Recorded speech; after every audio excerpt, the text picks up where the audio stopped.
What is going on, guys? Rewinds here, and in this video I'm going to be bringing you guys my review for Boruto episode 251. And yeah, I know I'm behind, as I usually am these days on these reviews.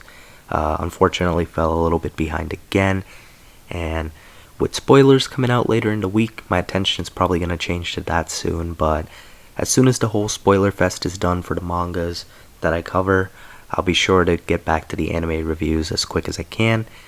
But I have not seen past this episode yet, so I have 252 and 253 to still watch. But I did get a chance to check out 251 not too long ago, so let's talk about it. So episode 251 was pretty interesting because it focused on a bunch of different characters rather than just focusing on Boruto and the rest of the gang for the whole time, so I did like that. Just like episode 250, so that's a good sign in my opinion. So episode 251 started out with Chojuro finding out that Kagura has died, and he's pretty pissed off about it, not happy at all because he wanted Kagura to become the next Mizukage. And honestly, I'm with him because I wasn't too happy either when Kagura died. I think it should have been someone else, but I see why they did it, and I understand the point that they were trying to prove. So it is what it is at this point. Next, what happens is that a secret message arrives from Isari, and while this is happening, actually back to the secret message. So Isari is pretty much trying to meet up with them to secretly negotiate, so the Funato aren't completely slaughtered because he doesn't think they can win in a head-on fight with the Mist. Meanwhile, we cut back to Boruto, who now finds out the truth about Ikata, and he is pretty shattered at the moment when he hears that. Cutting back over then to Chojuro, now we have a Chojuro and Isari confrontation, and both of them don't give up info to each other very easily. They're both playing their cards right here, showing that neither side has leverage necessarily in the situation. And Isari pretty much says that he's going to unite the Funato clan, and he already has allegiance from some members on that. Rather than, going through and having this full-on war, he just wants his people to live in peace. What happens next is Araumi, in the meantime, is now leading a full-on invasion with a main fleet containing all of his soldiers. And he's doing this with Ikata, of course, as well. So, what happens next is actually pretty crazy. Isari ends up getting killed by the blade that Araumi originally gave him. So, Araumi pretty much considers Isari a traitor at this point, and he doesn't like his methods. So, in a way, Isari's own father killed him, which I can't say I'm stunned necessarily by it, but it just shows you the lengths that Araumi will go to get to a certain point that he thinks the Funato should be at and get the revenge that he believes the Funato need on the Mist, especially for his wife.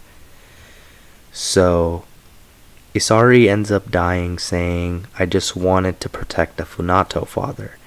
And, that's pretty touching because a lot of these Funato members and a lot of the people that have died in this arc really show the stakes of the shinobi world, which is something I'll give them props to for doing because they haven't, held back.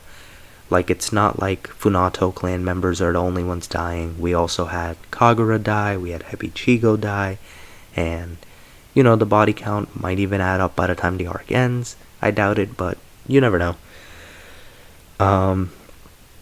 So Ikata is leading the charge now, and everyone pretty much knows that he's an enemy at this point.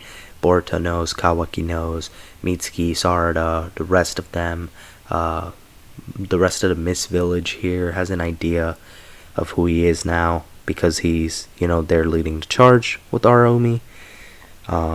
Pretty much being broadcast on radio and TV at this point. Boruto is struggling a lot in this episode to accept that Ikata is an enemy, and he really feels like he's responsible for turning him to become like this. So Boruto feels like he is the one who turned him into this by, battling his sister and fatally wounding her, because if that didn't happen and he had known, maybe the situation could have been handled a bit differently and things could have been different. Maybe Ikata could have still been on the good side. So Boruto pretty much concludes that he wants to go and talk to Chojuro to try and stopping the war between, both sides, because he, I really like how Boruto thinks here, because Boruto's thinking, kind of like how Naruto started thinking post-time skip a bit. So the fact that he's thinking in such a mature way at his age is pretty crazy for his character.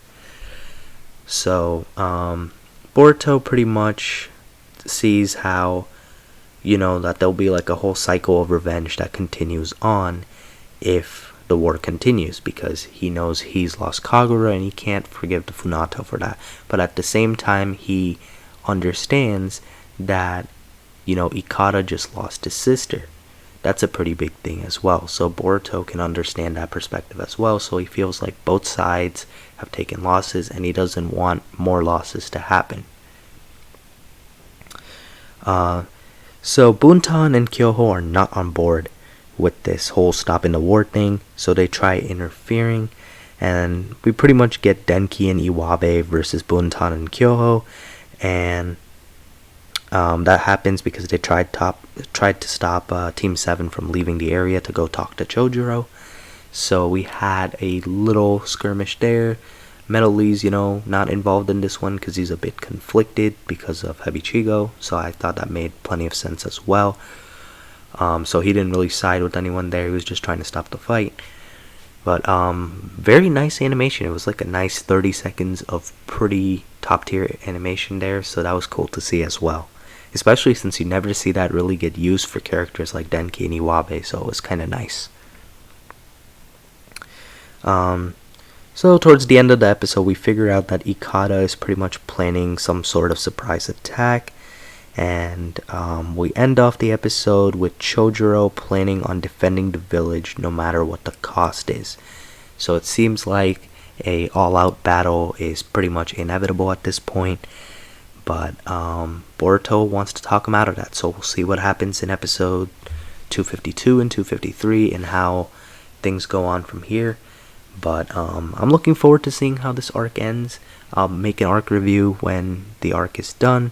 But, I'm not going to necessarily judge it as good or bad just yet till the arc completely wraps up. But this was a good episode. I'm going to give this one a 7 out of 10. So hopefully they can keep the momentum going and end the arc strong. Because this is, I believe, 2 episodes in a row that I've considered good. So let's hope that the next 3 or 4 until the arc ends keep up the pattern. But yeah, that's going to be it for this one. Be sure to leave a like if you guys enjoyed. Subscribe to my channel if you guys are new. Hope you guys have a good day or night whenever you guys are watching this video. I'm Rewinds, and I'm out.